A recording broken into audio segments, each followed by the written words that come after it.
guys, welcome back for the Razcast. We have tons of people here, so welcome in. It's a very, very long-awaited episode of the Razcast featured with my buddy Fresh Baked Goods. We have tons of people here, tons of info, and we have sourced so many questions. This is the official Razcast Devcast. So welcome. Round of applause for everyone here. Thank you for your time. We're so excited. So let's go around the horn and start knocking out. Who is everyone? So right above me, I have Adam. Adam, you want to go ahead and introduce yourself? Hi, I'm Adam. I'm the senior brand lead on Hell Let Loose. I've been at Team 17 and with Hell Let Loose since I joined, so 3 years ago. And yeah, I've been off project for the past, since Falling Dark update. And then recently rejoined, and yeah, leading it forward from my sort of side, making sure we have a bit more consistency going forward on that front. Nice. That's good to hear. Next over, we have Kieran. Hey, how's it going? Yes, I'm Kieran. I'm the technical director at Expression Games. I have about 19 years in the games industry. I've worked for both Sony and Microsoft first party, along with lots of other places. And I'm looking forward to the challenge of bringing some of that knowledge from AAA, particularly console development, first party developments, to Hell Let Loose, to make it everything that it can be. I'm sure we'll have some really good questions for you, especially the console folks. Next here, we have Matt. Hi, everyone. Yeah, I'm Matt. I'm the creative director at Expression Games, working on Hell Let Loose. I've been in video games about 30 years. I've worked with Kieran before on numerous projects, so we go back. I also, as well as looking after sort of all the game design elements and creative elements of Hell Let Loose, I am the sort of historian on the game. So I've got a lot of background in history, World War II in particular. So anything relating to the history of the subject matter or the game mechanics or gameplay, anything like that, I'll be able to answer your questions about all that kind of good stuff. Nice. Super, super excited. And last, but certainly not least, we have the one and only Wombat. Wombat, want to give your background? Thank you. Yes. AKA Human Meat Shield. No. No, yeah, I mean, I've been here now for, I think it's coming up to 10 months. So, yeah, community manager. I'm down on the ground with everybody. So, any questions regarding community, I'll try and answer them. Nice. I mean, Thank really, you. Wombat's the most famous person here. Yeah. All of us, which is hilarious. I wouldn't say famous, but okay. Infamous. Infamous. Oh man. But yeah, we're super excited again. Thank you for carving out time for us today. And if you guys watching right now, I just want to go ahead and preface, we have sourced so many questions from TikTok, YouTube, Facebook, Reddit, where else? Different Discord communities. Discords, just so much. We also had a few representatives from the First Clan in the console space that really had some good questions. We want to make sure that just as we represent the PC community, we're also speaking for the console community as well, as you guys are just important. So let's start off fresh. Let's go ahead and start off the first question. So, I mean, just to really, because I mean, you guys introduced yourself from like Expression Games and stuff. Expression Games is probably like really new to a lot of Hell Let Loose players. They might not actually have heard of you guys yet. So, can you kind of explain what Expression Games is and what you guys, really do for Hell Let Loose? Yeah, sure. So Expression is a new game developer. Most of us have worked together at previous studios. We came together really with the main goal of working on Hell Let Loose. We are a fully fledged development studio. We have all the game disciplines covered, so everything from audio through to animation, through to gameplay programming, network programming, etc. Game design, level design, character art, so all the new uniforms that we're going to be doing, hard surface art, so weapons and armor and bits and pieces like that, plus all the world environments, so the actual levels that you'll be playing with, So yes, a completely fully formed studio. We have, like I said, we're fairly new, but we formed together with Hell Let Loose very much center and focus in mind. We are extremely passionate about the game. A lot of us play the game in our own time, have been doing for a long time. My favorite role is officer, for example. Got quite a few people on the team that like to play anti-tank. Quite handy with bazooka. Yeah, and, which is great. So yeah, we care deeply about the game. We love the subject matter. A lot of us are really interested in World War II history, and love what the Black Matter made with this game. So being able to continue it from the wonderful start they made. Nice. Awesome. And then I guess, obviously Team 17 is now developing the game. You guys went from publishers to developers and whatnot. Can you go into detail about that and kind of the relationship of Team 17 with Hell Let Loose over the years? Yeah, so obviously Black Matter kickstarted the game, but as soon as it went into early access, it was in partnership with Team 17. So from the very beginning, we've been providing, and as a publisher, it's a lot different roles, especially for how we work, is we'll have QA sitting in, for example, with Hell Let Loose, QA was sat on our side, QAing the levels, everything like that, all throughout early access. That goes for game design, was also in-house reviewing things, milestones coming in from Black Matter and everything like that. So up until Black Matter's departure, Team 17 were there doing all of this sort of support roles, and also doing a bit of, maybe should we look at doing this theatre of war? Should we look at doing this map next as well? And really working in partnership with Black Matter, which is why it's always interesting to see some comments where it's like, you had no idea what you were doing on the game, and it's like, what sort of publisher do you think we are? We just sat there like, no, just you guys do whatever you want. We've got no touch of points of this. So yeah, Team 17 was there. When we obviously acquired VIP, that's due to us really wanting and believing that Hell Let Loose can continue to live on going forward. I mean, if you're a small studio and you've been working on a game for 6 and a bit years, like Max individually planting trees on Hurtgen Forest, because this was before you could just place trees. They invest themselves so much into that. So you're going to have some form of not burnout, but fatigue when you're working on a project like that. And so when we look at the title and the brand that is Hell Let Loose now, we really want to support it and take it like further in terms of how do we support the community we currently have, but then build on that going out. So like with Matt and his team, when they're looking at each year of the war, which was on the original like roadmap for this year, such a great idea. And why has nobody done this? Well, how do we go about implementing that in a way that's aligned to the core values of Hell Let Loose and keep it true to the core gameplay, and then just build on that and serve this amazing community that we have already got? So yeah, that's why with the sort of acquisition, such a horrible corporate term, but acquisition of the IP is to allow us to support it and grow it further while remaining remaining to the core sort of part of the game there, rather than us trying to look. And this is why partnering with people like the guys at Expression are so important. Like, you need to have these partners that get it, understand the game, and also know where they want to go with it as well. Because we're not going to try and derail and make it Call of Duty or Battlefield or any other insert big popular shooter here. It's how do we take Hell Let Loose and just give people more Hell Let Loose. I like it. Yeah, that's a good one, because I mean that's what the community is definitely worried of, and making sure we have that clear, defined path of Hell Loose and core Hell Loose, I think is so important.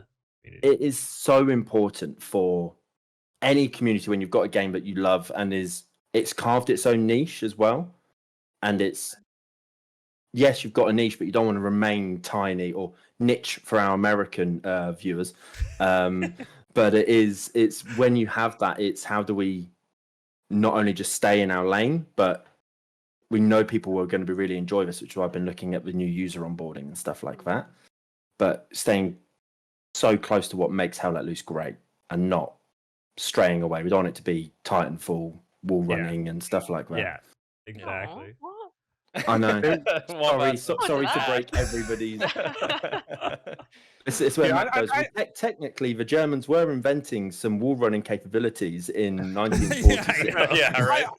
I'm not entirely sure that there's any documented proof that troops were able to wall run like they did in Titanfall. I could do some research to find out, but I don't believe there is anything that I've come across so far. You could probably find it on the internet nowadays. There you go. It's fine.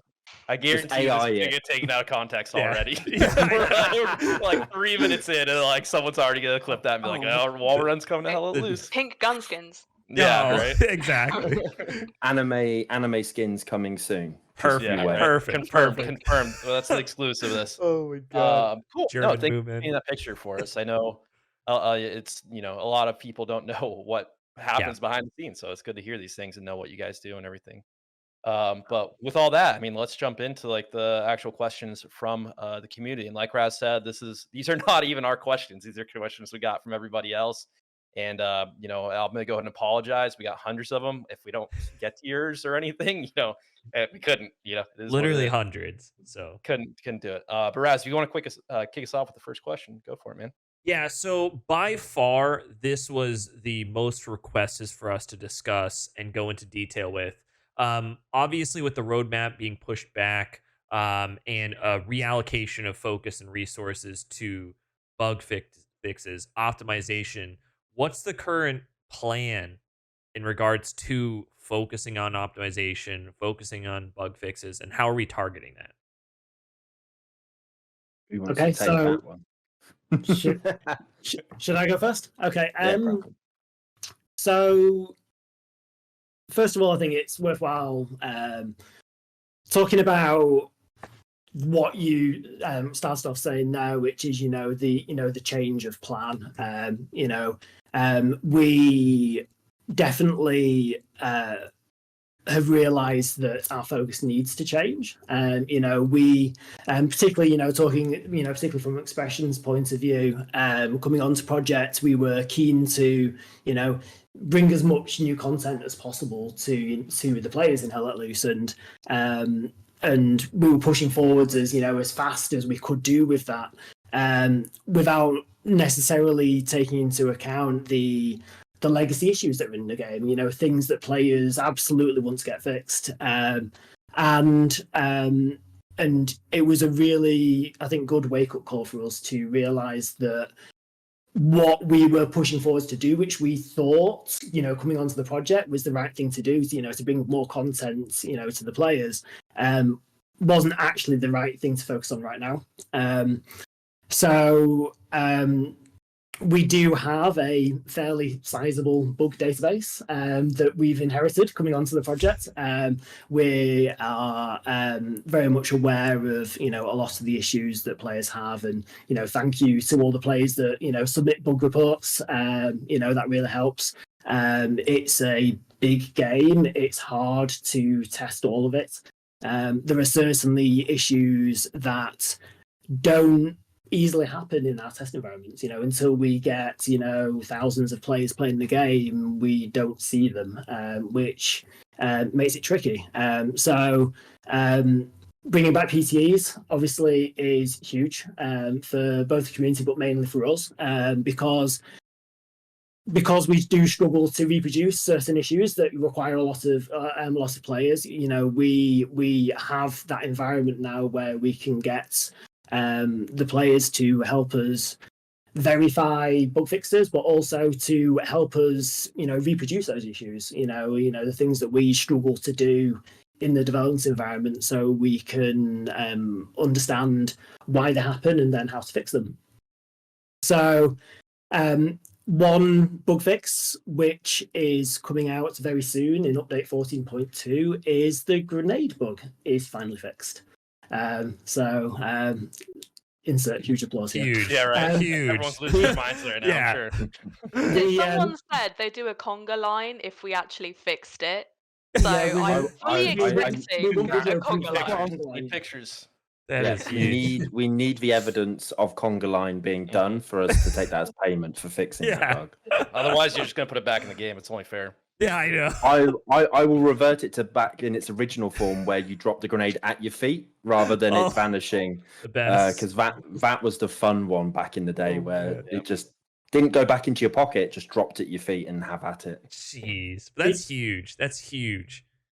Yeah. The really interesting thing when it came to the grenade bug was we were able to ultimately fix it because of something that we messed up. So one thing that you'll be aware of is update 14.1 wasn't without its issues. One of the main issues we had was a matter of minutes after we pushed 14.1 live, we realized everything wasn't quite right. There was issues with the PC servers, and it was a result of our testing practices, which we've now changed to make sure this can't happen again. But the way that we were testing the PC server just did not show up this issue, which happened, which we saw for the first time when we pushed it live. And as a result of that issue, the workaround that we implemented pretty quickly, I think we managed to do it within the first hour, was we reverted to running a development server rather than our normal fully optimized server, which didn't have the particular issue that was happening, that was stopping people being able to play. So that was a positive that players could play. However, was the negative that there was performance degradation on the server side because it was a development server. So this was the result. This was the reason that there was more rubber banding, particularly on vehicles, for instance, during a period of time. I believe it's maybe a week and a half or so. So I'm going to get back to the grenade bug in a minute because this all does tie together. But before I touch on that, we made a number of realizations during that process of having to revert to a development server. And as we were investigating why our fully optimized server wasn't working, we made a realization that the PC servers, for some time, it was prior to us being on project, it's unclear to us exactly how long this has been, maybe it was forever, had never been running in a multi-threaded scenario. Unreal Engine itself on the server was being forced to run single-threaded, which maybe I'm getting a bit too technical for people right now, but those that understand, game development, and in particular Unreal Engine, it's designed to be a multi-threaded engine. It's supposed to take advantage of the CPU you have and take advantage of all the cores. And it was being told not to, which wasn't great. So with the help of a few community server owners, we began testing changing that so the server would run multi-threaded, and which also allowed us at the same time to start running the fully optimized version of the server. Straight away, we're getting feedback that rubber banding was way better, which was great. And a few days later, we managed to roll that out globally across all PC servers. Interestingly, we found that there was still an issue with that, which was because the PC server had been running in a non-multi-threaded state for a long time. Like I say, we're not entirely clear how long that has been, a long time. We have since discovered that the Archon tools, which lots of the community server owners run a whole host of different Archon tools, whether they be their own ones, the open source Archon tool. There's I keep finding out every day that there's other tools that people have made. There's a lot that this community has done, which is great, but also quite hard for us to support. But what we discovered was that the server side for handling Archon connections wasn't thread safe. So while we've now made the server much more optimal in using multi-threading, if you were making heavy use of Archon, it could cause issues and server instability and server crashes. We have a fix for that now, and that will be rolling out pretty soon, which is good. Nice. Getting back, however, to the grenade bug, the other really good thing which happened when we reverted back to using a development server was we got a lot more logging from servers, which we normally wouldn't have for performance reasons. Most logging is disabled on a fully optimized server. And thanks to a few community server owners that submitted some logs to us, when we were going through those, we managed to find a few really helpful bits of information, which ultimately led to identifying the grenade bug happening live on the community server, which verified our thoughts on what could be happening, and then it was actually pretty quick from that point that we were able to get a fix in, and we tested that in the PC recently, and we in-house in the QA team have thrown literally thousands of grenades. Our internal QA's expression on the first day of us submitting the fix ended the day saying he'd counted over 900 himself, and across all the different QA teams from ourselves, Team 17, external QA as well, and as well now players in the PTE, we're yet to have a single recurrence, so we're pretty confident this is fixed. Nice, that's huge. But it is Hell Let Loose, so we're all fingers crossed. Yeah, I know, right? Because we really know it is can be a bit of a tricky mistress, the code base. So, but yeah, fingers crossed it's looking as confident as we can be. If I may, just kind of a follow up to that. So, this is the PC side. How does that translate to the console side? Because console currently, I just played it the other day, right? Like, they are also struggling from that, server lagging and the grenade glitch. Like, how are we going forward, even though we have the pacey parity, necessarily translating those fixes to console? Yeah, so virtually everything is the same, with a massive asterisk next to it, and the same between console server and PC server. They're ultimately the same code that they both run. They run in very different environments, but the code that's built and run on them is essentially the same. So fixes we bring to one generally comes to the other as well. One of the challenges that we have for console players is that the physical servers that the game runs on run multiple actual instances of the Hell Let Loose game server. We recently made a change so that we're running less servers on a physical server now, which has made an improvement. It's not enough. I accept that. We have a lot of work to do, and we are working very hard on it. But it has really helped with.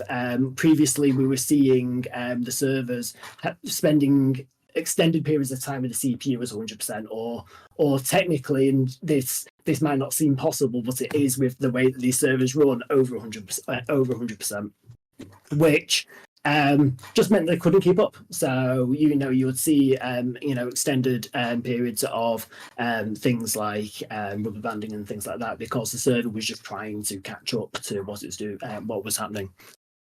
So since we've reduced the number of servers, that is better. Generally, we're seeing that the servers do hit 100% CPU, but it generally spikes and recovers pretty quickly. But it's an area we need to continue pushing into. The other side of consoles is typically consoles are less performant than your average PC, obviously depending on your PC. So we have been looking at that side as well. It's not just the server side where there's issues. So we have our pretty awesome technical art team, which has been going slowly. It's a long process, but going through all the levels and and optimizing. Questioning whether we need hundreds of thousands of triangles making up a simple object in the game, and just doing that that pass of adding a bit of TLC, a bit of love, to make it run as as good as possible, and that's an ongoing process. We've been hitting the worst case offenders, as we are made aware by QA or the community, that there's particular issues on particular levels, but it's more helpful if it's a particular area of a level. Then we go in and we optimize around that. So as a message to the community, we do want to hear from you on these things. If there are particular areas in levels where it's particular issues, let us know. It's like the game's big, the levels are huge. It takes us time to visit all these things. So if you can help point us towards particular areas, then we can get there a lot quicker. Nice. Well, I appreciate you touching on rubber banding earlier, because that was the next question, and it sounds like you guys are, we're on a good track for that. But I do have a follow-up question. Stuttering's probably the other big issue that it comes up a bunch, and it's in the last AMA and everything. It sounded like you guys were starting to get to the bottom of that. Can you guys go into detail on what you're kind of doing to fix the stuttering problem in the game right now? Yeah, sure. How technical do you want me to get in this? As someone as dumb as me can understand it, please. So, making games in large worlds is tough for a number of reasons. One of the reasons is that the way that computers represent numbers means that as numbers get bigger and bigger, your ability to represent that number starts to lose precision and break down. So in a large world, if you are getting, for instance, really far away from the origin, so let's call that 0, and I want to go, so many thousand units of distance in one direction, as numbers are getting bigger and bigger, certain calculations that you're doing in your program can start to lose precision and break down. This isn't made any better with Epic making a decision that in Unreal Engine, their units is centimeters. In a lot of other programs, they default to SI units, which will be meters. But with centimeters, you are getting to very big numbers pretty quickly. So quite quickly, as you're starting to move through a game world, certain calculations start to break down, and where you might expect to, say, get a number 1,000, you might get 999, for instance, if you do a calculation. And this can affect a whole load of things. Most notably, it could affect the position that you notice something in the game world. So as it animates or moves, you might just notice that it slightly, jerks around slightly rather than being smooth because that maths is breaking down. Interestingly, Epic does have a fix for this, but their fix is upgrade to Unreal Engine 5. Unreal Engine 5 has a feature where you can, say, use double precision maths through the entire engine, and then because the double precision basically means that you are able to represent numbers in a way which doesn't break down for a lot longer than normally. Unfortunately, upgrading to Unreal Engine 5, while it's not completely off the cards for Hell Let Loose, it would be a lot of work. There have been, and certainly coming onto project now, we're just scratching the surface of seeing the amount of engine level changes that have been made to support Hell Let Loose. It's significant.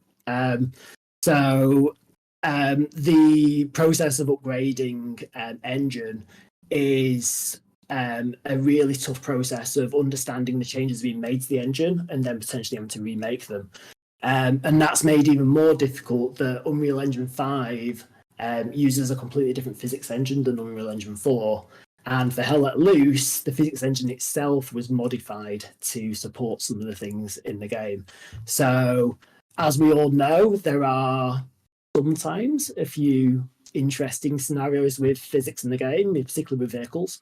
And the process of converting the game to use a different physics engine, and a physics engine which doesn't have all the custom changes that were made for Hell Let Loose, it's scary and almost certainly would result in changes of behavior and maybe not good changes. So it would be a big process. So for now, we can't talk about Unreal Engine 5. It could happen in the future, but it's a lot of work and it's a long way away. So that leaves us with Unreal Engine 4, and certainly for the time being. And we have that problem that I was talking about, as you get, further and further away from the origin in the game world, maths breaks down and things start to look not quite right. So the solution in Unreal Engine 4 is to use a thing called world origin rebasing, where you, at a certain point, decide, I'm getting a little bit too far away from the origin now, and things might be starting to get a little bit funky right now. So I'm going to effectively pick everything up and move it so the world origin is somewhere else, which means that where I am right now is not 10,000 units away from the origin. It's now just 10 units away, and everything is as we expect. And that works. And that has been in Hell Let Loose for a long, long time. And it has historically, and I know this from looking at the code base, had issues and bugs, because I see comments about make sure we don't do rebasing when a vehicle's too close because it could freak out, for instance. So when we do a rebase, it's a very expensive process, because we take the Hell Let Loose game world. We have tens, if not hundreds of thousands of individual objects. So as I said, we're literally picking all those up and shifting them. It's a lot of work for the computer to do, and that's happening on your PC, not the server.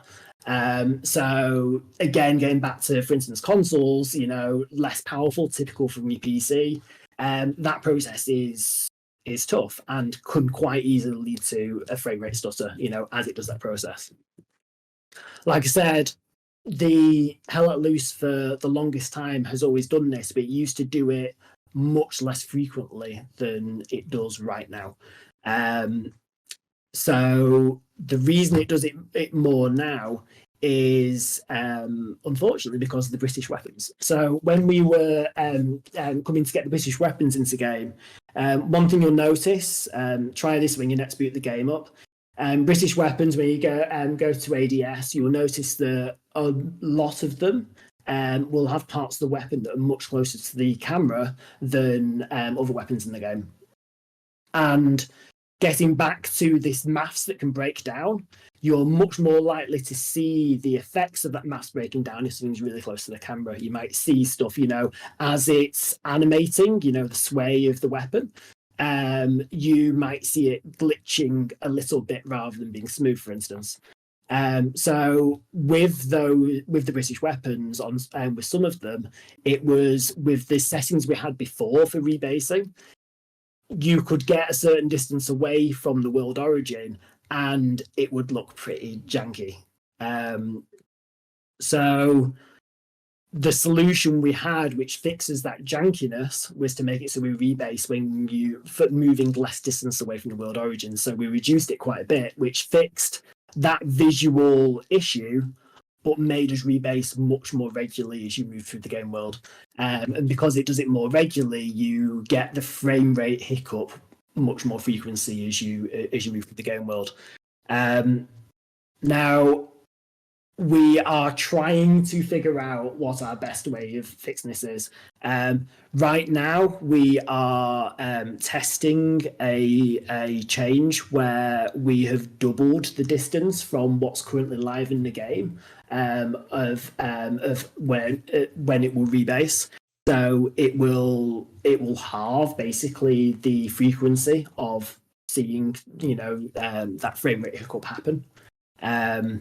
that's where we are today. It's something that we're going to continue, investigating. Like I say, it's a very tough thing to understand how to fully fix it. It's unfortunately a product of Unreal Engine 4 and large game worlds. Interestingly as well, some of the other optimizations we've talked about will help with this. So as the tech art team are going through the levels that we have now, and they're doing optimizations, generally as part of that, they're reducing the object count in the worlds. They're combining things, they're making things more optimized, which means that when it does a rebase, there's less work to do. So the stutters, when it does happen, will be less. So there's a number of things we're doing which are going to improve it. But it's going to be, I think, relatively small improvements on each update as we continue to figure out ways that we can make it a little bit smoother. Nice.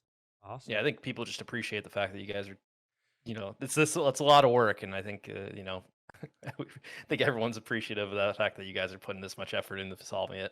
Yeah, I think this is like the main topic, for the rest of this year is like that's what the focus is. So it's nice to go into depth of like addressing the issue, understanding the issue, and how we tackle it. Absolutely. One of my programmers had a very interesting comments on this particular bug the other day, which honestly this isn't a serious comment, but it would kind of solve the problem. So if there's a lot of games these days where, on current gen consoles, where you might get an option between frame rate and quality, how good it looks. We could, I don't think this is a good idea, we could give you a slider in the options where you basically choose how often you want it to rebase. You could choose for it never to, but you'd get to the edge of the map and things could start looking a little bit funky, but goodness. It would never, ever, ever stutter. It's like, we could do that. I don't think it's the thing that players would want. So yeah, at the moment, we're trying to find that sweet spot of, reducing the amount of times we have to do this, while making sure that we don't have it looking janky when when things are amazing. It always gets that awful moment of, I worked on PUBG and you had that whole, just turn your graphic settings down to low and your game runs fine, but then also you can see people hiding in grass because you have such poor polygon, and you just have all the top competitive people just their game looking awful because it gives them a competitive advantage. So this is always a tricky one. A great transition to the next question. So I want to talk about LODs and map assets, becoming invisible and not rendering stuff. How do you guys go about tackling something like this? Because it seems like it's very specific to each map. I don't, to me, I don't know how stuff works in the back end. But people always complain about the melted buildings and the invisible walls on PHL and stuff like that. And Stalingrad. Yeah, Stalingrad. But how do you guys go about tackling something like this? Like, what's the solution? The interesting thing is, and it comes a large amount down to the legacy of how long this game's been worked on, and the ideas of how to build levels has changed during that time. While Black Matter was working on it, so as you look at different levels, they utilize different methods for doing different things. So, and that's why some levels might have more LOD issues than others, is because they're physically built in different ways and use different ideas of how they're going to construct those worlds and how they're going to deal with LODs. LODs are critically important, particularly for console platforms. If we always rendered the game world at the resolution that you get when it's up close, the objects, the game would be running at 10 frames a second. It's well, actually on console hardware it wouldn't be running at all. You'd just be out of video and then it'd explode On fire. Yeah, so so there's something you have to do. And because of that, it's always a compromise. At a certain point, you have to choose that you're going to start rendering something in a different way, which is less expensive to the computer that's rendering it. Like I say, there's a few different methods that the game uses in different levels for how it goes about doing this. But in every case, regardless of which method is being used, it ultimately comes down to an artist going in and, tuning, going like, okay, at this distance, it should change to this LOD, or it should start rendering this other representation of this part of the level instead. And then there's also, most of our levels use a thing called HLODs, which are a thing which Fortnite uses. You can go and Google that, and it's. I don't know if you could say hella loose in Fortnite in the same set. You're gonna get canceled, dude. So many things are taken out of context in this podcast. Delete that. Yeah, right. Sorry. Go ahead though. So, HLODs are a really cool bit of technology which makes it really cheap to render something, and if it's far enough away, it can look pretty close to what it would look like, if you were rendering it normally. But the creation of HLODs is tricky. It's very hard to get them to look great. And it's certainly made harder with, a more realistic looking game like Hell Let Loose, as opposed to, other potentially more stylistic looking games. It's basically a constant challenge for the tech art team to balance, creating these, cheaper to render versions of geometry so that it will still run at a decent frame rate on all of the hardware that we support, while not looking terrible. And the not looking terrible bit, it's just a time consuming process, really. You will notice literally every single update, the LODs will be improved in numerous different areas on all the maps. And this is one of those areas where I don't think we could, within the next few years, tackle every single part of every single level that exists and make them perfect. So if the community can basically let us know the worst offenders, which, you already have done, and, we've been going in and fixing those, they go to the top of our priority list, and, we'll get them sorted. Cool. Awesome. Yeah, that's huge. One last optimization, bug fix, technical question we have.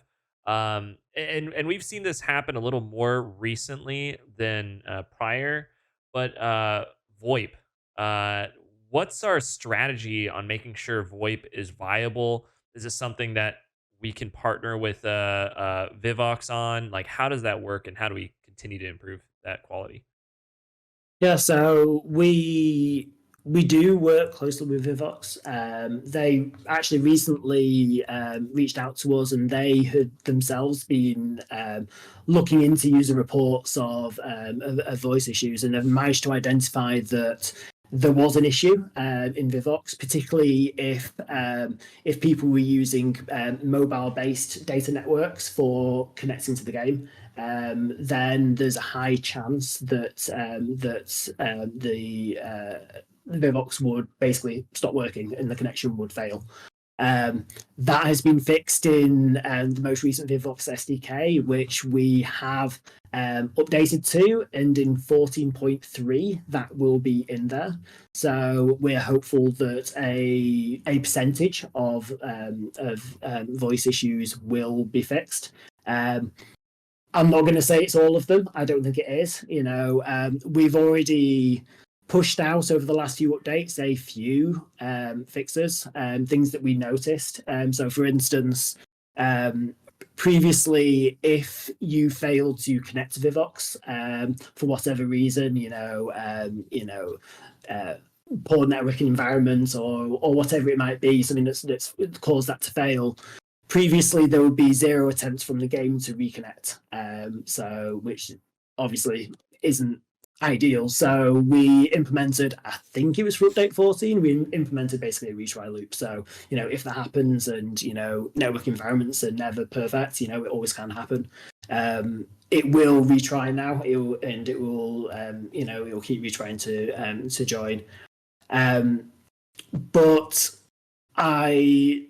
it'll be interesting to see what happens when update 14.3 comes out. Like I say, there's a new VOIPs SDK. In that, I hope it's going to be better. The thing which makes this in particular hard for us is we very rarely get issues in our development environment, which is something which we are investigating with VOIPs. They managed to identify that there is a configuration difference between what we use for during development on the server side than what's happening in the wild. So we're working with them to make sure that's the same, which might make it so that we're able to start seeing more issues during development. But to this point, we've typically had to make improvements and fixes and then wait for the next update to go live and then to identify, what is now breaking. And, we are utilizing, analytics to be able to identify issues. So it's a case of every single update, we will spend some time sitting down and having a look at those analytics to go like, okay, what's broken now? And then we can, fix, another thing. But again, typically we won't be able to reproduce that issue in our development environment. So it'll be a case of making a fix. And then when the next update goes live, we repeat the cycle. So unfortunately, when it comes to this, it's quite a slow turnaround for us. But we do continue to work on it every single update. Awesome. And it's also why the PTEs are so important now that they're back and we're going to be doing so many of them. That we need that data coming in from a live environment so that, as Kieran says, we're not waiting on all these issues coming in post a patch or post an update, so we can be more proactive. Because obviously when you're working with a third party like VOIPs, there's also only so much we can fix our side. It might not even be on our side that there's an issue, and then we have to flag it with them and then they have to fix it. So again, all these timelines just get stretched, and then it ends up being a much longer term issue, which just isn't good enough. As two people who help run a Hell Loose server, we feel your pain on working with another party. Oh, don't. We don't need to go down that rabbit hole, though. It is on one of my things to do, and that is a promise to the community. I am looking at that, and that is something that we will be doing a full audit of, seeing how we can improve, because it's unfair for you guys to have a subpar experience that we can't control. But that involves us working with the GSPs and working with them and finding a solution. But that is a top of the list thing, is trying to sort that out. Absolutely. Next question. So Matt, you were talking about garrisons, right? Garrisons are so important in Hella Loose. With the recent announcement of the firing range, players are worried that the firing range necessarily won't assist players in being onboarded. I know we put a lot of focus in the roadmap of being onboarded and making that more approachable for more players. How does a firing range assist players with onboarding? And then furthermore, how are we going to continue to assist players with onboarding? Map control is so important. I totally agree. For someone who plays the game daily, really, and plays often with new players, new people have joined the squad, and they're like, "Hey, I'm new. Like, what am I meant to do?" Right? Fall in line. And so, stay in cover and do what the squad leader tells you. But generally speaking, the practice area that we've developed really is it's an extensible system. So what that means, we've designed it in mind to be modular. So we've done it. We'll develop it in terms of stages. So the first stage are the things that we know every single type of role will do: traversal and firing of a weapon, changing to a different loadout, changing to a different role, getting inside vehicles and armor, driving them around, things like that. And the thinking behind a lot of this is that there are times where we'll be playing with players in the community and our own thoughts as well, where in Hell Let Loose there isn't really a safe environment to try anything. You're trying anything in combat, which is a very steep learning curve for most people, and it's quite intimidating. So we said, hey, it would be really cool to let people try all the different guns that they've got, even getting into a vehicle and driving it around for the first time. When you get into a truck and everyone climbs into the back, you're like, I've never driven one of these before. It's quite an intense experience, right? So give everyone a safe environment to do so. And then we want to expand upon that over a series of different deliverables, expanding that out. So, for example, we would like more people to try being a commander. One of the things we've learned at Expression, which has been a great experience, it's been very entertaining for me and good for everyone, is getting new people to try squad leader for the first time. It's brilliant to see, but they learn so much about the game. They learn so much about the game when they play as a commander. Even just understanding the relationship between the support role and the engineer role, for example. So we've learned from that, and we want to expand upon that. But the one thing the practice range is, which I think sometimes is natural, I understand it. It is not a tutorial. For us, a tutorial is a very different thing than just being able to go in and play with the toys of Hell Let Loose, I'll call it. They're two different things. Now, we do want to do a tutorial, and we do want to do what we would class as a first-time user experience, right, with a very dev term. But basically, think about a player who's completely new to Hell Let Loose. Where do I go? What am I supposed to do? At the minute, I would say, in the training area, you can get to grips with the things you need to then go and jump into a match and start playing. But ultimately, the best advice to anyone is when we do the studio playtest sessions, I always give very strict instructions. Listen to your squad leader. Squad leader, listen to your commander. And we want to distill that down into those practice areas and tutorials when we do that. Get people. So there will be a practice area, for example, for the commander. Now, it won't be in the first stage because it's a bit more involved. We've got to think about setting up targets so you can practice bombing runs and strafing runs. For someone who has accidentally, obviously a great accident, put a bombing run on your own side, it's a key learning, So, that's important to us. But it will come in stages. And like I said, all I ask of the community is when you're looking at that practice area, think about it's a practice area. It's not a training area. I think those two things are different for us. Nice. Awesome. Well, hopefully people practice putting down garrisons and supplies in there. Dear God. Yeah. Would be nice. So we got a big topic next. You want to take us off Yeah, here? so we'll move on to that. It's good to be talking about the meta and stuff and everything. We'll come back around to that. But, it's before we start talking about current game mechanics, I guess, let's talk about the British. And while we're on the topic of 14.2, 14.3, can you guys go into detail about what your plans are for the British faction in terms of balance and fun? What are you guys really looking for this faction to look like by the time, I don't think it'll ever be done, but by the time you're currently, done reworking it, what do you guys see for it? It's a lot. There is a lot of things we're doing for the British. And I totally agree. If you think about the British Armed Forces and the various allies of the British Armed Forces throughout the whole of history of World War II, it's a long piece of, because they fought in so many different theatres from the beginning of the war, the early war, all the way through to the end, right? So the things that we're going to do as a team, we are going to do a bipod for the Bren. Bren absolutely should have a bipod. For someone who's been shown how to use a Bren gun by other historians, I can absolutely testament to that the bipod. The Bren needs a bipod, 100%. We are going to do the British Thompson. So there's a couple of different variants of the Thompson that we'll do. So, for example, there's a Thompson that had a front grip. There's Thompsons with a round barrel magazines. We'll do those as well. The Thompson it's a slightly different aesthetic to the American Thompson. We're going to do the British version of the Thompson. We are going to do the SMLE number 1 Mark III that I completely agree with needs to be done. We're also going to do the number 4 Mark I as well. So there'll be 2 new British bolt-action rifles. We are doing a new scope, so number 32 scope. That with the number 4 Mark I will basically give players the Mark I-T sniper rifle.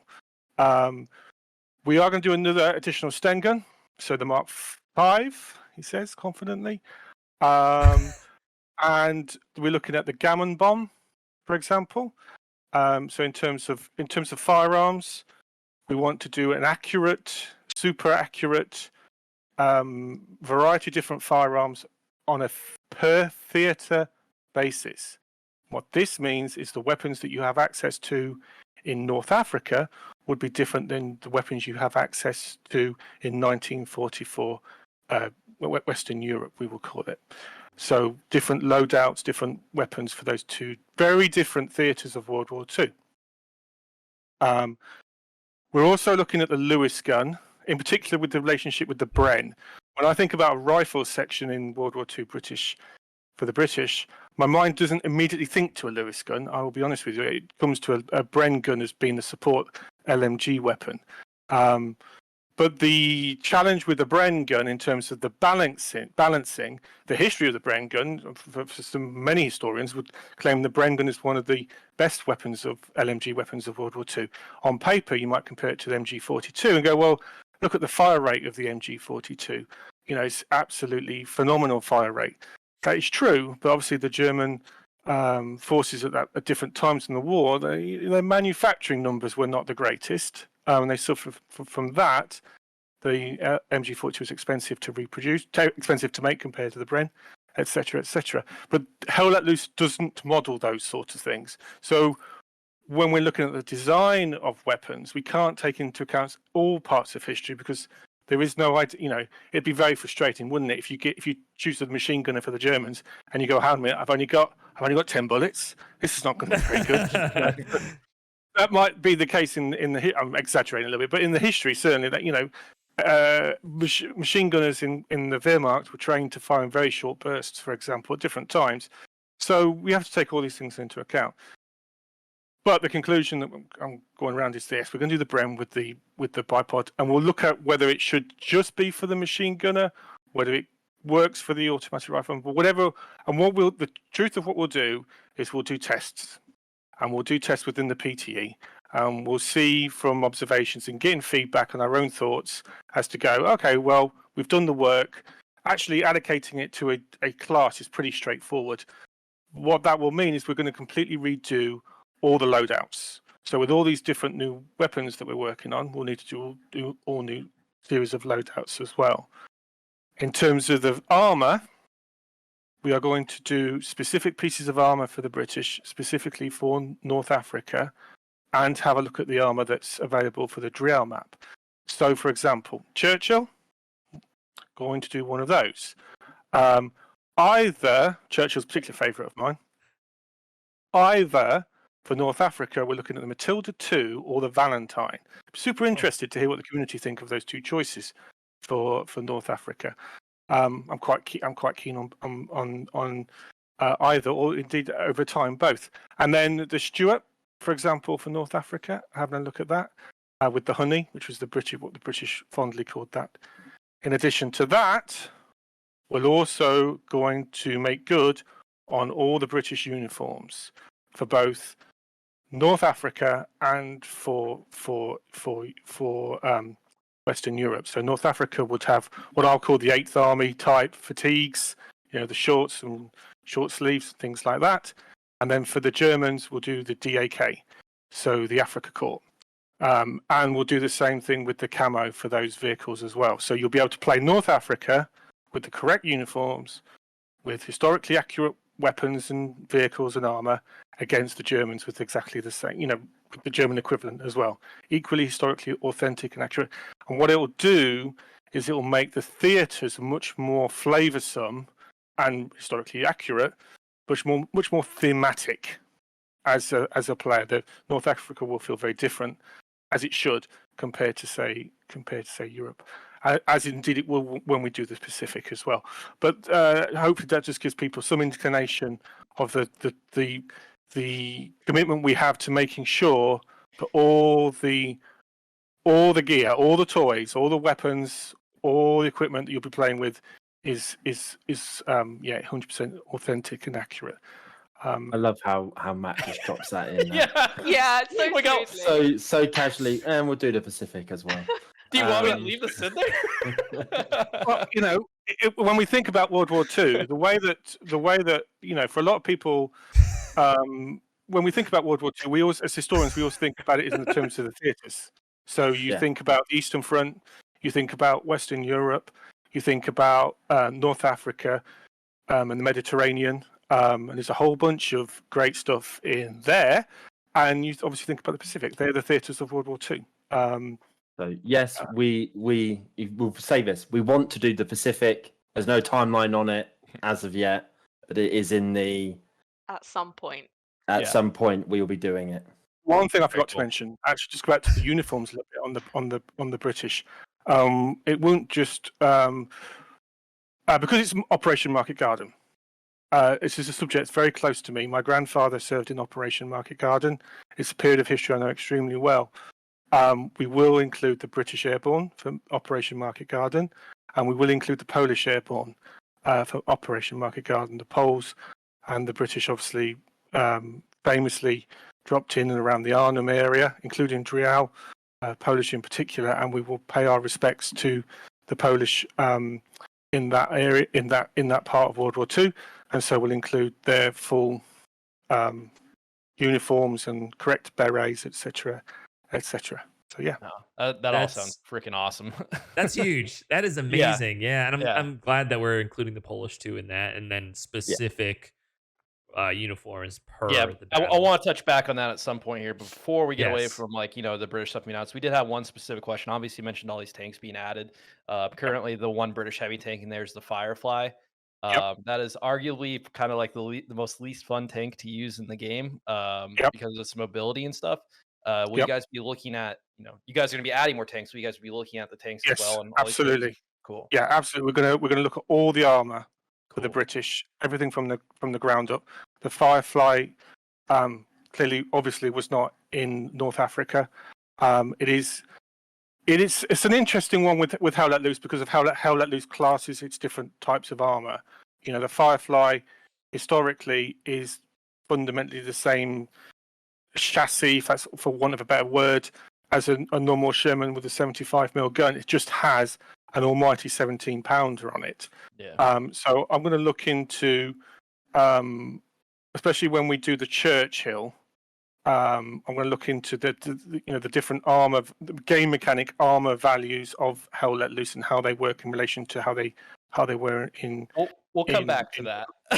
we have a come back whole to all the armor section stuff. We have for a the whole armor. section for tanks, so I want to make sure. I'm really shocked that you two have a whole section for tanks. I know, Yeah, right? I know, I wouldn't have put it down. To be honest with you, I in particular, my team will. They're not here, but they would tell you that I take great enjoyment playing armor. I am Reaching. a massive. We're very lucky here in the UK. We don't live too. We're not. It's only a couple hours from Bovington Tank Museum. Adam and I both live quite close to the Duxford Imperial War Museum, which has got a very fine armor collection. I'm a massive armor tank fan. The painting there, the Tiger, that's one of my paintings. I love everything to do with World War II armor. So man, we'll come back to that. We're gonna dive into that. I'll tell you what. I just want to make sure we get around to it. So it's good to hear about you guys with all the British stuff. I think you see the dev briefs and stuff, and you guys say you're going to revisit and stuff, which we don't understand how much depth you guys are putting into this. So it's great to hear all this, and I think a lot of people are really going to appreciate that. It's a hot topic right now too. It's such a top line answer as well from us when we just say we're going to revisit it. Yeah. Because we never want to over promise and be like, oh, we're going to do this, and then we get into it and we go, oh, we really can't handle this. What the hell's gone on?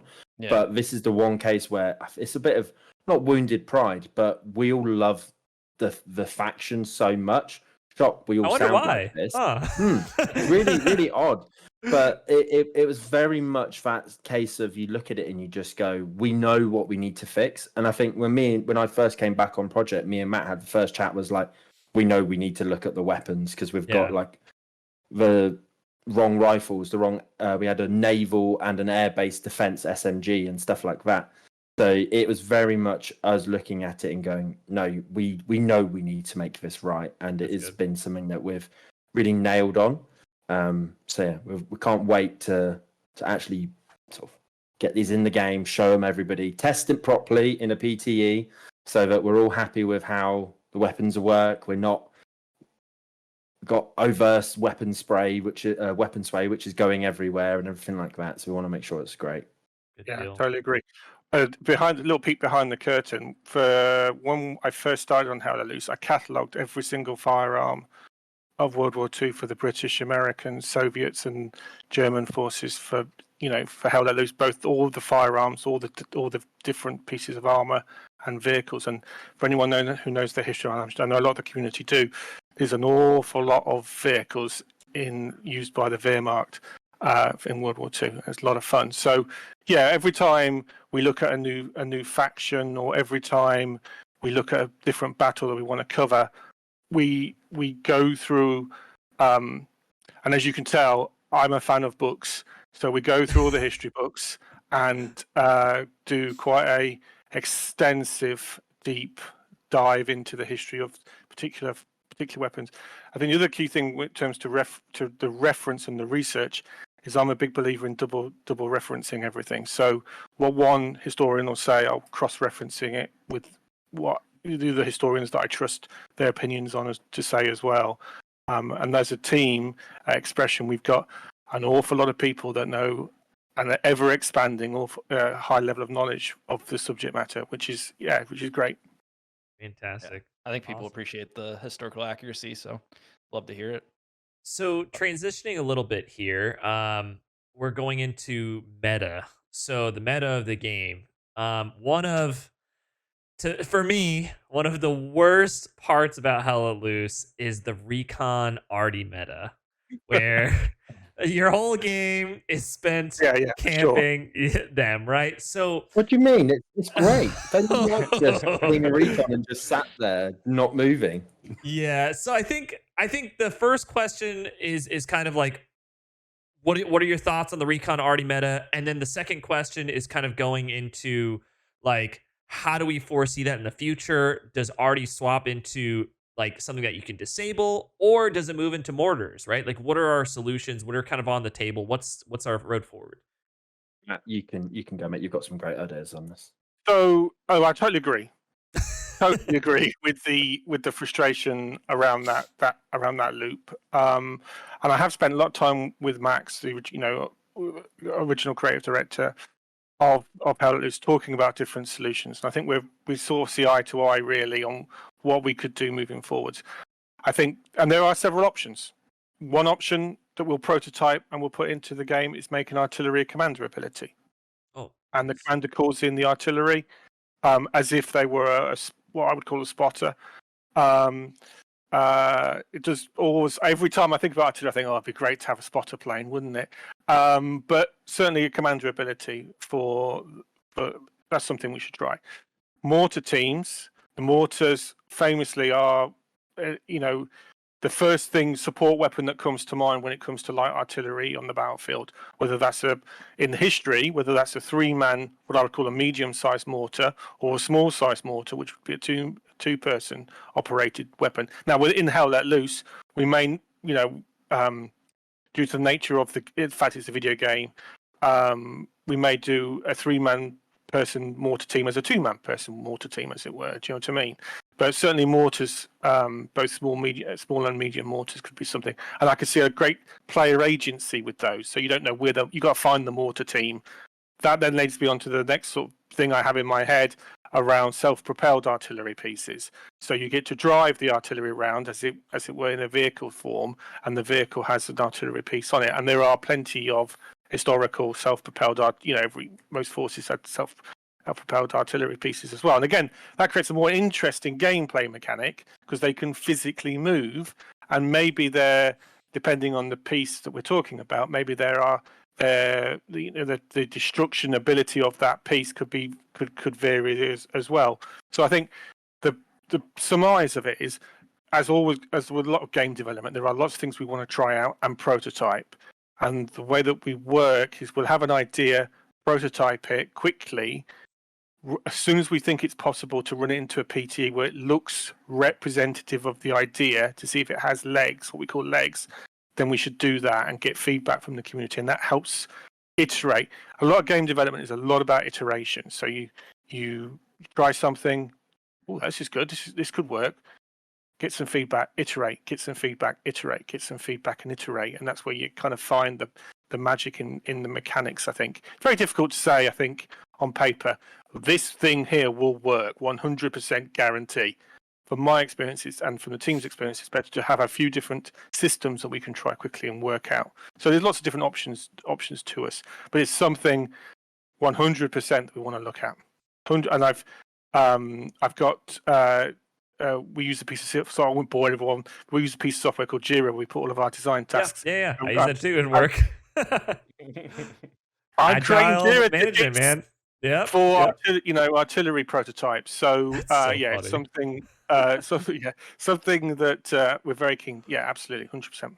Sounds good. You want to make sure that it's not a passive as well, or you don't want to have to like dedicate a recon squad to just sit on the RT when it's because nobody's having fun then, and that's the thing, and it just messes it all up. So it's looking at ways of keeping everybody engaged, everybody having fun, and not being a passive, but a necessity. You're a necessity to your team, because if you don't have that recon squad there, you're just getting torn apart by RT, especially with some of our amazing like competitive Sing guys, where you literally have to, otherwise you're just getting wiped off the face of the map.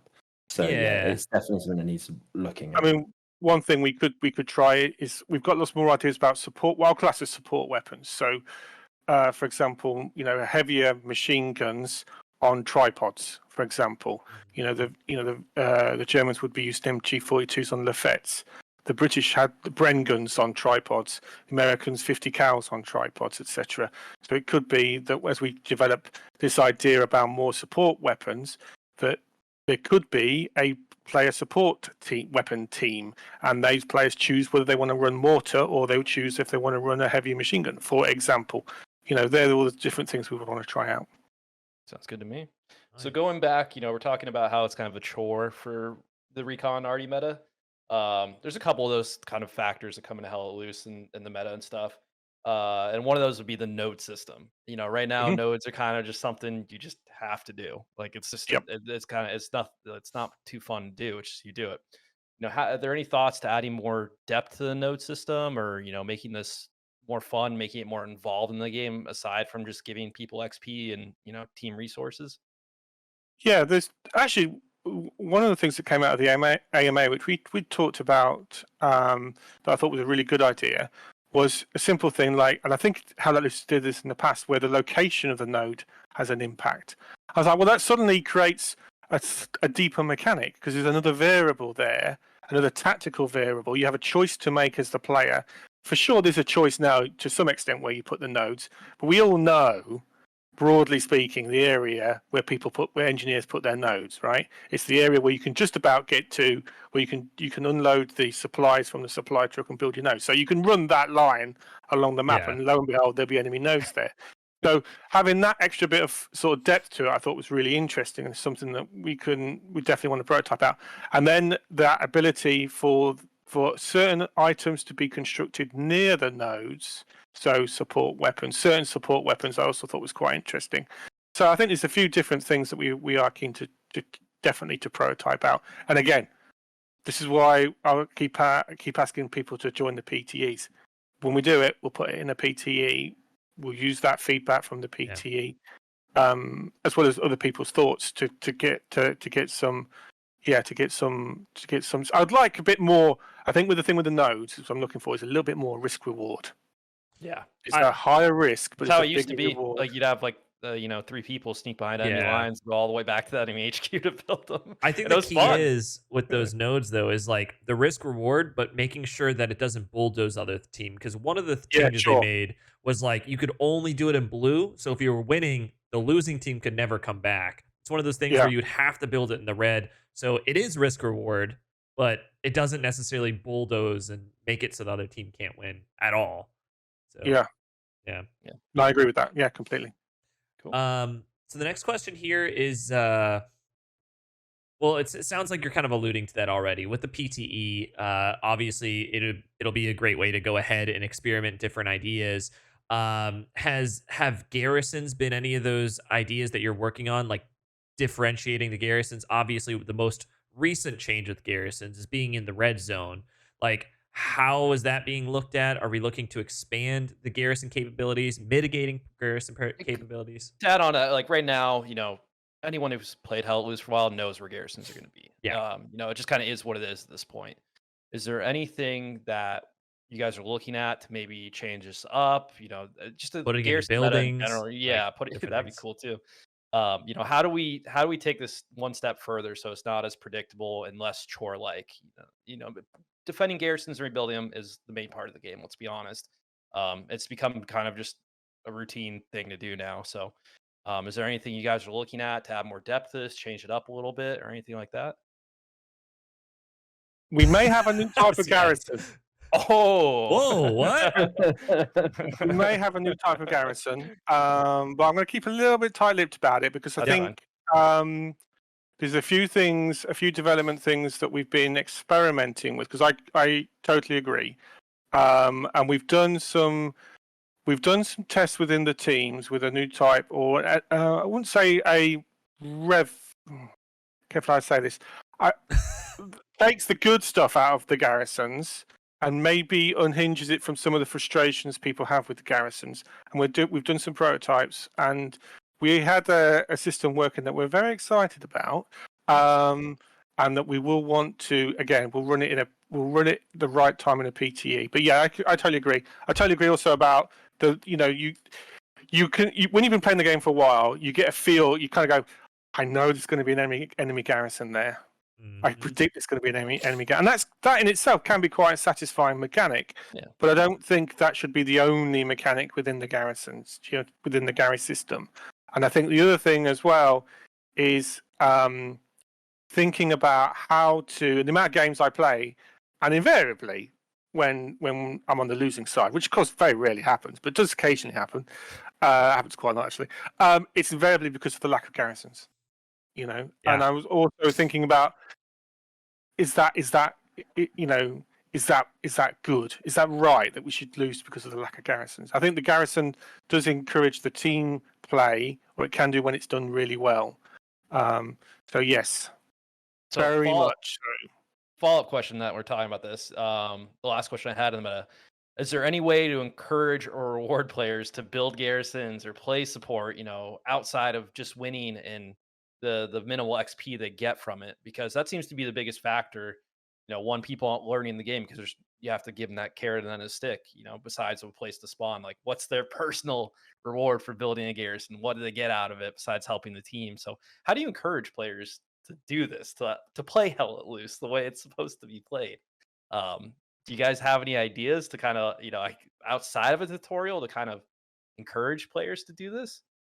I think one of the things I've seen, and I'm sure other people have seen it as well, when you've been in a situation where you're teaching someone to play Hell Let Loose for the first time, is that when you have someone new on the team on your team and you get them to run support or engineer and they're helping build something that someone else is doing, that you can see the penny dropping and they go, I kind of get what Hell Let Loose is more about, and that's incredibly satisfying. But I do think the game can do a lot better job of encouraging that. One of the things that we're going to look at is and I don't want to use the word accolade or medal system, but I think the rewards you get at the end of a match don't sometimes feel like you've been rewarded enough for doing the job you're meant to be doing or helping the job you're meant to be doing. So that is something that we want to look at. And then I think also there are some other mechanics that we're playing with at the minute that enable certain roles to do more things, but in the character of the role that they have picked, I would say. So, and that comes back again to some of the weapon team ideas that we've got. So maybe in the future, support role will be able to do more things than just put down a box with supplies. That's important that they do that, of course, but not the only thing they should be doing. So, yes. Gotcha. That was, very interesting answer. I'm excited to see the future of garrisons and hopefully like garrison density, because you're absolutely right. Like, I mean, that's why we kind of have the half tracks where you can split the difference. But one of the most common feedback we get, Hell Let Loose, it's a running simulator. Well, it's a running simulator if you're not building garrisons. That's all it is, right?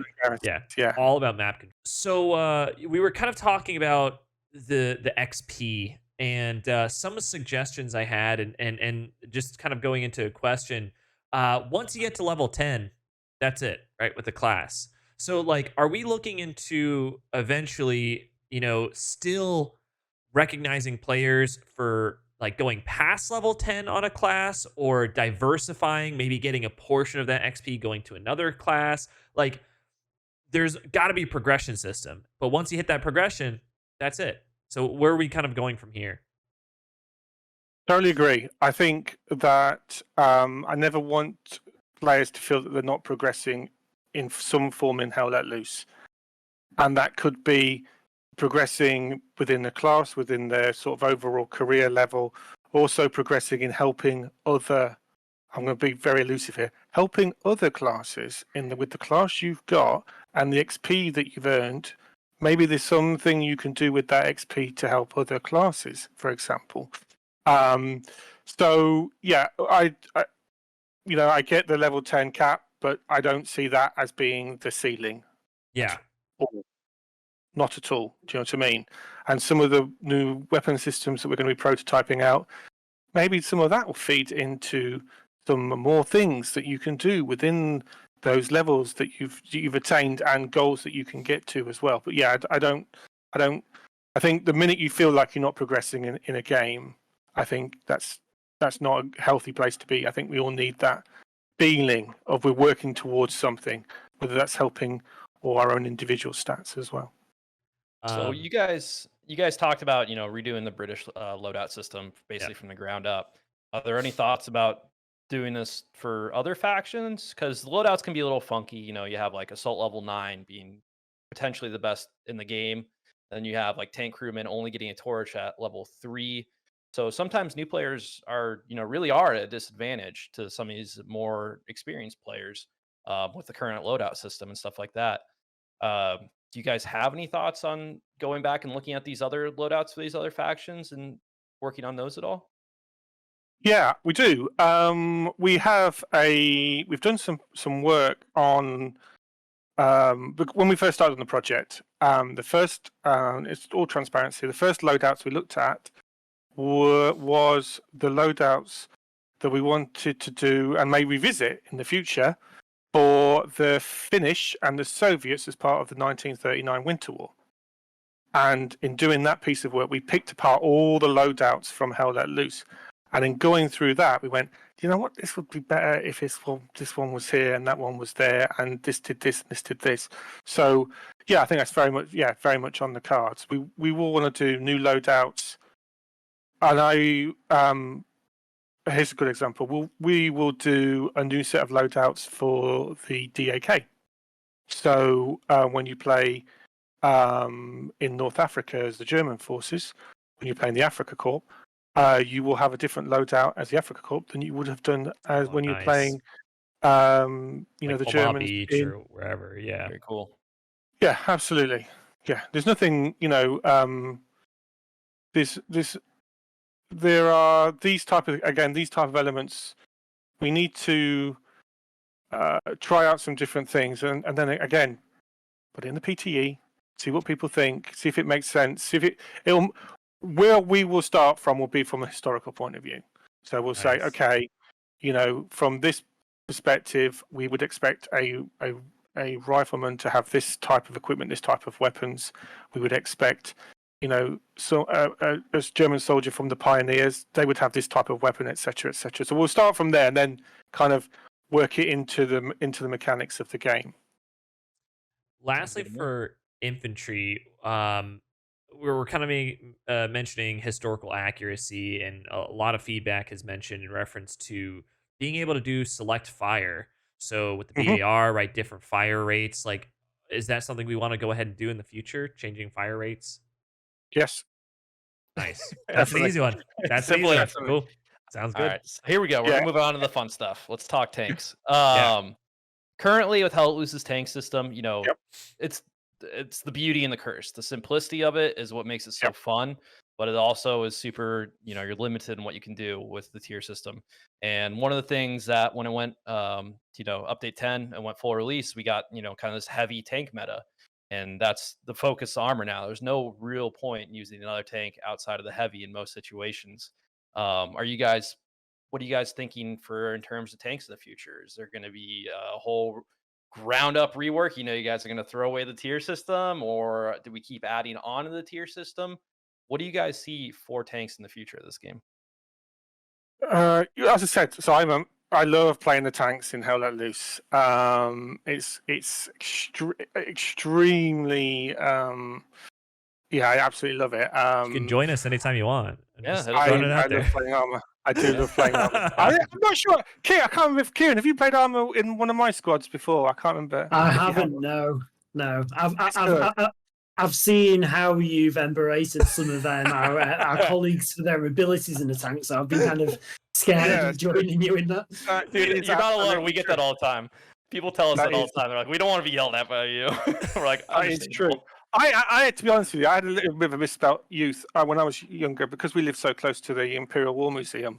I would go there. My mum and dad would ask me, where do I go for birthday? And I was a little boy. And it would always be, to the tank museum, please. That's the best thing in the world. Go and see the tanks and Spitfires and whatnot. So it's a subject very, very close to my heart. And I've done hundreds of bits of artwork of World War II tanks.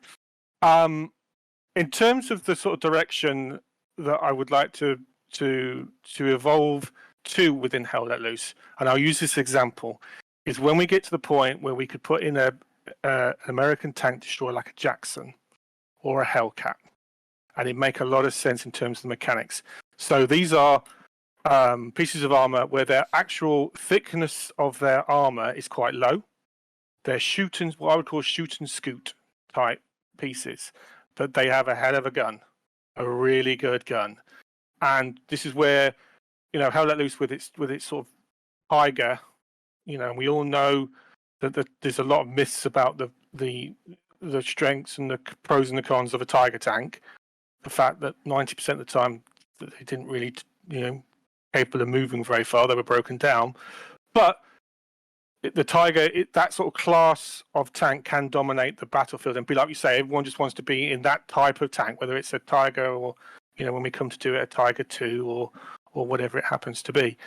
Where I want to get to is where you can play in a Hellcat and it be a really fun and engaging experience, and you understand the tactics of how to use that piece of armor, even though it's got a class as a heavy or super heavy gun, but thin armor.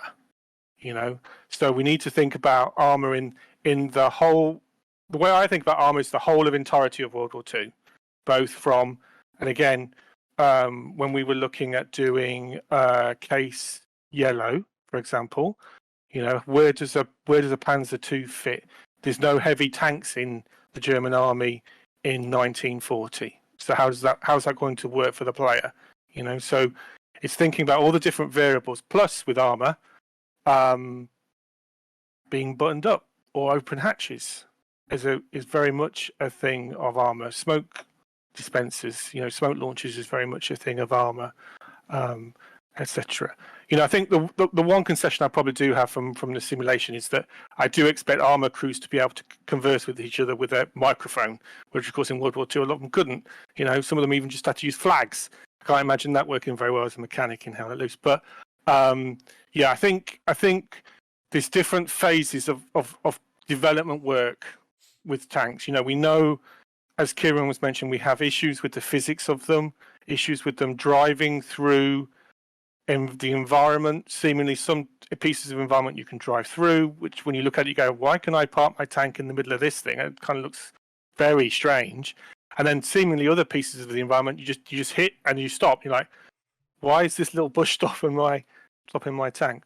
But I do want to be, ultimately, I think, in terms of the relationship between what I would call combined arms, so the infantry, artillery-esque pieces, armor, and air superiority.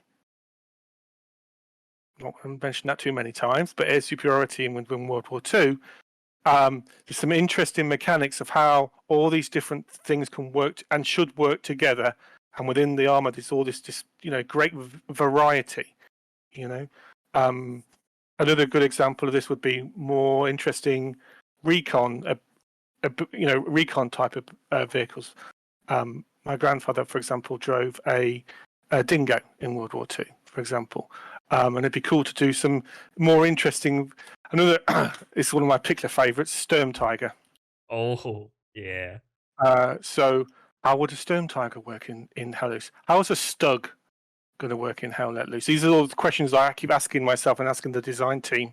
We need to have enough parameters to make sure that all these different types of vehicle have a meaningful impact on the battlefield, and it's just not dominated by the Tiger tank, which all historians will tell you it is a lot of myth with that vehicle. Do you know what I mean? So that's the approach we're taking. It's going to take some time because it's a major piece of the game, and there's a lot of very enthusiastic, tank fans, armor fans, etc. Both the history and the gameplay, of course. No, I think you just gave a really good answer. Can I comment on the air superiority that you mentioned? I love how Adam and Wombat are just like wide-eyed whenever you mention this stuff. We're gonna move on from that. Where are we going with that? We're gonna let that go. I think my question with armor, you pretty much summed everything up, and I know, Kieran, this is kind of maybe going towards your neck of the woods. One of the biggest things recently in reference to armor and infantry was that movement speed change, right? How it made Forrest Gump able to catch up to those tigers or whatever the case is, right? Like the future of Hell Let Loose, do we envision tanks going faster? Do we what's that balance between infantry and tank look like in the sense of speed and differentiation? Yeah, well, I think as we've found out recently, any changes we ever want to make has to be done in lockstep across, all the different ways of moving through the battlefield. And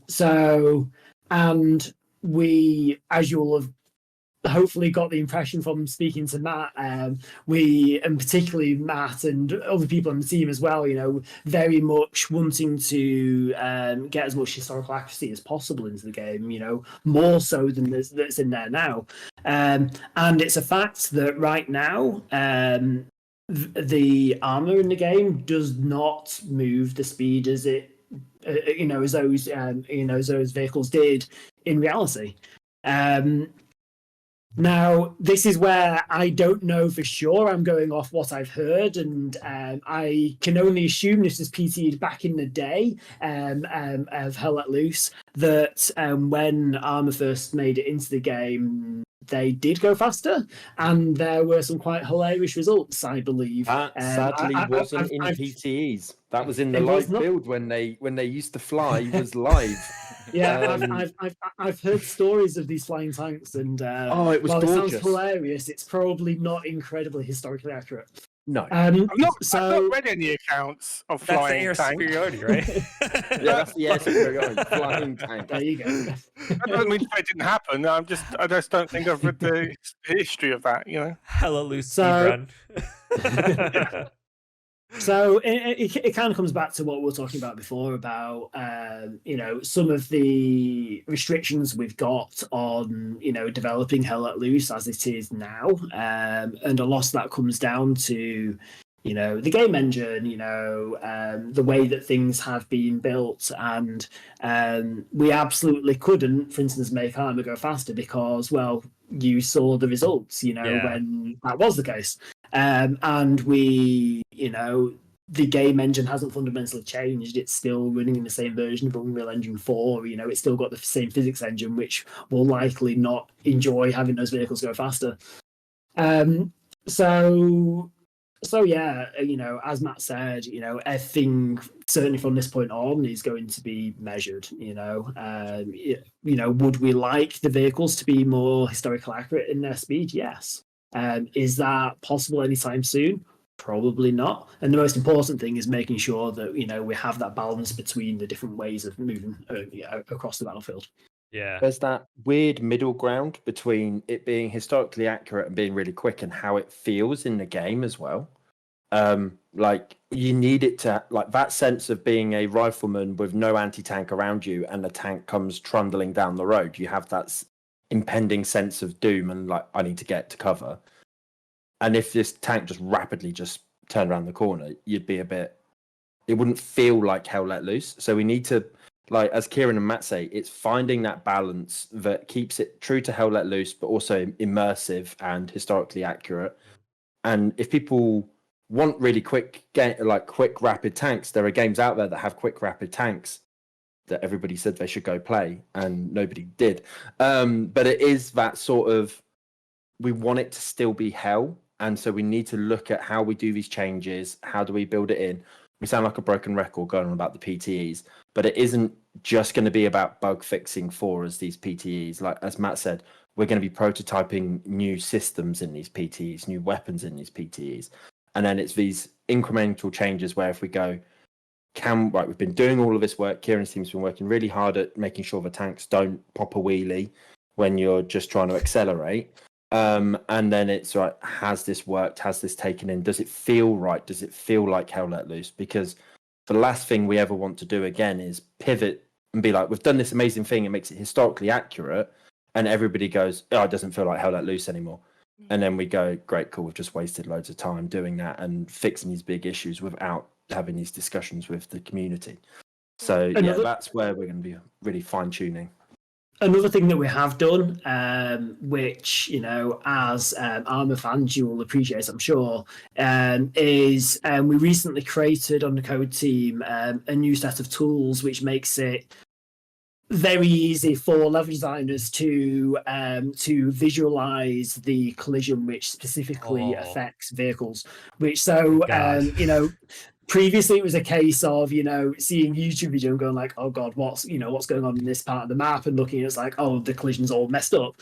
Now they can turn on a special mode which kind of looks really funky, very bright colors and stuff, but they can very easily sweep through levels and very quickly identify areas where there might be problems to fix stuff up. So we're being a lot more proactive at, you know, fixing those up. And again, I know I've said this a few times, but this is another area where the game worlds are large. There's quite a lot of levels now in Hell Let Loose. So, you know, if there are particular areas, please let us know. And, you know, with these new tools we've got, we can much more quickly go in and fix those issues. Very cool. So real quick, my last wish list here for tanks, please. I've asked Black Matter, Wombat, I think I mentioned this to you. Can we get the Fury whistle, like ricochet sound? I need good audio, like that crazy immersive audio. Postscriptum nails it. I just really hope maybe one day. My wish list. Yeah, whatever you guys put in, just crank the dial up to like 11. And Yeah, we'll go crazy sounds. All right, Fresh, I'll let you. Cool. So we're running short on time, so I just want to cover a couple more questions. You know, obviously the comp scene is growing in Hell Let Loose. I would have never thought a game like this would have as aggressive a comp scene as it does. What are you guys seeing to capitalize on this scene, and you know, what do you want to do to grow and help promote it? I mean, I don't think it's something we necessarily want to capitalize on. It's more, I really want to support it. My background is within the esports industry. I've worked with many communities across different titles to help foster their own individual communities and actually take part in some really cool tournaments. And that is something I absolutely want to see Hell Let Loose continue to do. And hats off to console players as well, because I know how frustrating it is to try and organize play on console. So no, there are things in the works that is going to be able to support them in the long run, like more preference selectors. But from a community perspective, I want to pick up the conversations that I initially started when I first came on board, just in terms of going, where can we support you? And that might look like, potential content calendars where we can feature upcoming tournaments, events, and support those, whether that's with promotion or, you know, giveaways, keys that can help kind of really drive traffic to these events.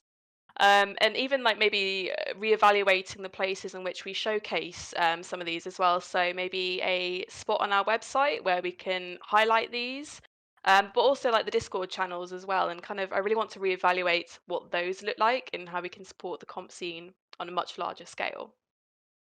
I think they'll all appreciate that. And then, Raz, do you have any other questions about comp stuff? Or you want to move on to console? I think real quick, just the admin cam.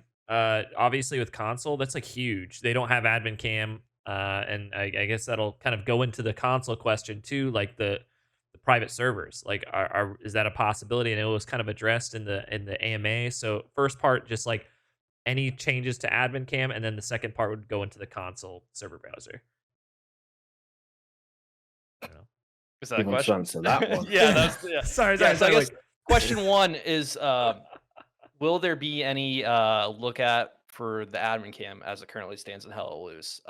It's kind of a two-part thing. One for content and the comp scene, it'll go a long ways to smooth that out as well. I think a lot of people feel. And then part two is actually from the admin kind of side of things. When you have to spectate some people, maybe like a first-person option or something. Is this something that can be done with Hell Let Loose? I think it would help both those fronts. I think it's definitely something we need to look into. Matt, Yeah, we've done quite a bit of work on admin cam type designs. So we've done. Sorry earlier. We've done the Jira tickets for it. So the design work's ready to be picked up from the code team. So it's just a question of Kieran and the production team working out the best milestone for us to do the development work, and then again we've done quite a lot of and that we've been working very closely with Alicia and on working out what the community wants. Yeah, it's one of the first things, right? So nice. Yeah. So yeah, it's very much so. Watch this space is the official line on that. Nice. Cool. And And then, we do have a couple console questions, Raz. Yeah. I know you're more engaged in the scene than I am, so take it away. Yeah, so I mean, just the first question, right? Server browser, like to console, is that happening? Yes, no. It's Matt, it looks like something you're that needs supporting it. it needs a lot of investigation on basically the way that, I mean, we've already sort of mentioned this in dev briefings with the way that console was built. So it was built by another team in partnership with Team 17 and Black Matter when we did the initial porting. And so a lot of that, like Kieran mentioned, the server architecture on the base level is very similar, but in the environments is very different. And so it is looking at that and how do we get that to play nicely, and is it possible how we do that? It's a lot of work basically needed to do it on. We're trying to see, and we want to look at doing that work, by the way. We're not like brushing it under the carpet and trying to ignore it. But it is there any quicker solutions we can do to help the console guys so they're not sat there waiting? Like when I was originally on project, I did both launches on PC on EA, but also on console, did the full launch there. And I know how starved the console community was for content for the longest time before we had update, when we added the Soviets in, and it was a gut-wrenching sort of situation to be in, where you have this amazing community that you can't give updates to. And so we want to look at how can we give these guys something that works for them, gives them what they want a server browser for in small aspects, which is like being able to find maybe certain maps, maybe looking at certain game modes, looking at certain server populations or how full a server is. So we are looking at that regionality. If you want to play with your mates, like if Matt wanted to play with you guys in a tank, obviously how does he come from the UK over to the US? So it's something we are looking at. We're looking at the longer term thing as well as short term on that, but it is a very tricky piece of work that needs a lot of work, like thought putting into it. In the meantime, is this something that, like, you guys recently put in vote to kick, right? Would there be an option in the short term for like vote for maps or vote for game mode? Is that something that's kind of on the table, or? That one's quite close to my heart. That's one which I've been championing internally quite a lot. I like the idea, lots of games do this thing, you come to the end of a game and it goes, here are 3 options, and the people in that game vote. It's like which one they want to play. So I like the idea personally of that as as a certainly short-term solution. Ultimately I think we do want to move towards having server browsing, but that is going to take some time. It is far from trivial. So yeah, it's like that's one option. There might be other options as well. I think this is something where the community can help guide us on this. What would, taking for us, putting to one side for a moment, server browsing, we all want that, and we're working towards that, and we will get there. But if we acknowledge that that's going to take some time, what can we do in the meantime to make your lives a little bit better? Yeah. Also, something to put out there to the community as well is, if we ultimately one day get to the point where we do have server browsing, the work required to get there will give us the option for something. And I legitimately don't know whether the community would want it or not. Once we got to that point, we potentially could offer crossplay between console and PC. But I don't know. It's like, is that something that people want? You're gonna hear a hard no from everybody. So console players might want it, but the PC players are gonna be like, absolutely not. Yeah. I would agree with you all. Yeah, I don't know if that would be the best idea, but I mean, that's cool. It was always the mandate from like day dot was ring fence Steam, leave Steam as is, which is why we're in the situation we are in. Is because of that ring fencing. So yeah, there will come a time, as Kieran says, where we have that opportunity, and it's something that we will be listening to everybody's opinions on. That doesn't mean shout loud. And send me hate battling this this in messages. Discord today, so I'm sure some people are really passionate about it, but I don't know. I want a larger community. But yeah, that's basically the console specific stuff. We want to go on to your stuff, Fresh? I mean, we're basically coming to the end of the show here, so the future of Hell Let Loose is, who knows, for all of us on the outside. The roadmap, you guys will announce on that soon, so I'm not going to bug you about that. But what do you guys foresee? Obviously the bug fixing that's the plan for this year. What comes after that now? If you guys do want to go into detail of this, people do want to know about new content. We can't, as much as people always say it got to be fixed before you have new content. Got to have content so people keep playing the game. Yeah. What comes next in terms of game modes and in general? Our short term, and I'll shut up and let Matt talk on this because there's some really cool stuff coming. Our short term focus is obviously for the upcoming patches. 14.2, 14.3 are our bug fixing. We're on this. Let us solve some issues. Post that, we will have content coming. So I will shut up, but all that content will be PTE'd. It will be tested beforehand, and we will make sure that everybody is understanding of what's coming, what we're trying to do, where it is, and everything like that. And some of that, it's not going to be like next year, middle of next year sort of thing. We are looking at what can we bring to for our community that's new content, while we're still making sure we do these major fixes first. And then I'm going to shut up and let Matt talk because he's got more input as to what's like the cool stuff that's coming. Thank you, Adam. So, yeah, we've got quite a few different strands of work that's in production right now. Literally, right now today, we've got artists working on, number one, making all the British stuff good. So all the weapons, all the armor, all the uniforms, not only for the British, but also for the Africa Corps, as well as some more things to keep it historically accurate for the Western Europe. In particular, I'm thinking of Driau map. Then in addition to that, we've got world artists working on new maps. And these are 50 versus 50 combined arms maps. So playing offensive, playing warfare. The locations that we're looking at we're looking at more France maps, but later, I'll call later war France. So after Operation Cobra, so Mortain in France, which is a very famous battle. We're looking at those sort of areas. We're looking at maps where the British and Canadian forces fought side by side against the Germans, and including the Canadian forces as part of our expansion of, I'll just call them the Allies. So Commonwealth forces, and so forth. And we'll do historically authentic uniforms and detailing for those as well.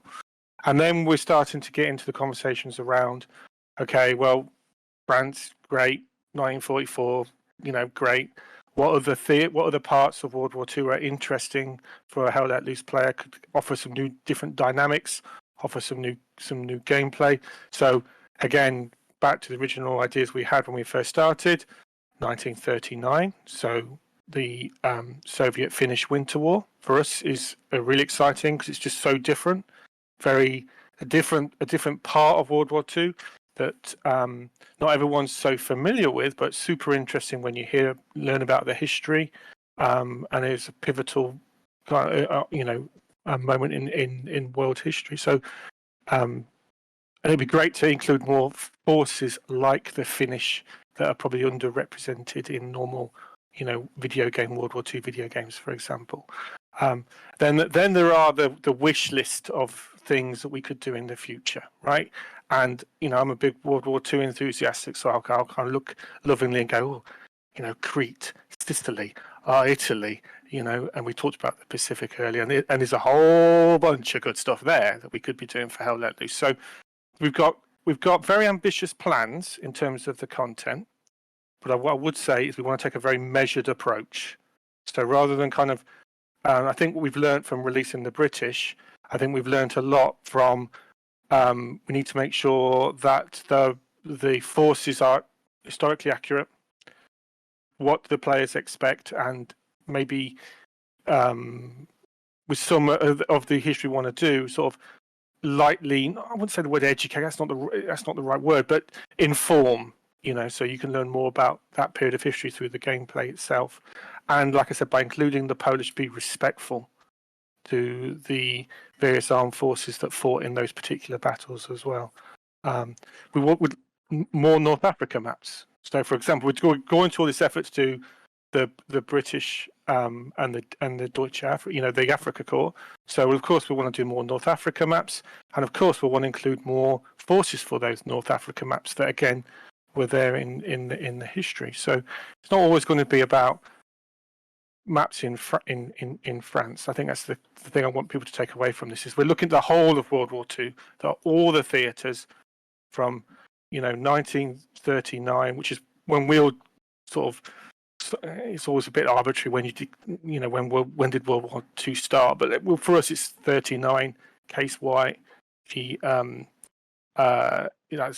Finnish Soviet Winter War, all the way through to 45. There's a few historic stories that I'm interested in like Castle Itter, which came right at the end of after World War II. But there's lots of options for us. Do you know what I mean? So, but we want to take that measured approach. We don't want to rush content out. We don't want things to be, not as good as they should be, as what the game deserves or what the audience deserves. Yeah, we don't want to trip over our own feet. Yeah, lots of new, like I said, the weapons and the vehicles and the armor and the aircraft and new mechanics as well. I could talk ages about. We've got lots of ideas about flak guns. Got ideas about including the German 88. All these different vehicles and things that flamethrower tanks. Churchill Crocodile, for example. The Finnish had flamethrower. The Soviets had flamethrower tanks in the Finnish Winter War. That would be. We may already have a prototype of a flamethrower tank, actually. These are all the things that we're constantly looking at. You just dropped these in so smoothly. I know. These are things the community I've been crying for. We could talk about this for hours and hours. Well, and I think it's important. I think it's important for a game like this with the community that we've got. People are so dedicated to the game, and are so passionate about the game and the rich history of World War II, and I think as a developer. We want to be. We always believe in being super transparent in the work that we're doing. Super transparent to the community. It's why we're open and honest about putting things into PTEs. You get to be involved in the development, but certainly the iteration of the development. And again, contrary to what maybe a lot of people believe, a lot of us.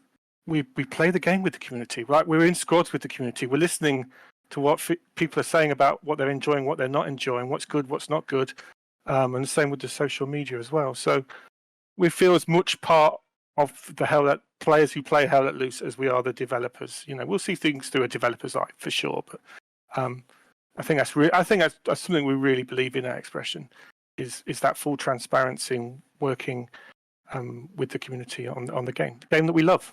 So yeah, I appreciate that. Super exciting. Raz, we're kind of at the end here. We're coming up on 2 hours, so I just wanted to give you guys just a moment to share anything, share insight, or kind of some final thoughts, just address the community directly. So I think we can just kind of go around the horn, and if you guys want to say one or two things, Adam, want to start off? Yeah, it's an absolute pleasure to be back on the project. I joined Team 17 to work on Hell Let Loose, which was great. So yeah, I've absolutely ecstatic to be back. Wish it was back under other circumstances where I know the next trailer that I make is going to be under huge scrutiny for very good reasons. But it will be, it's really fun to be back on the project that I love. And I just can't wait to actually share what we've been working on and for people to see it, and then to see where we can just go on this crazy ride, which, so like Matt's already dropped, some of the stuff we've got coming is really exciting, and I can't wait for people to see it. Nice. Kieran?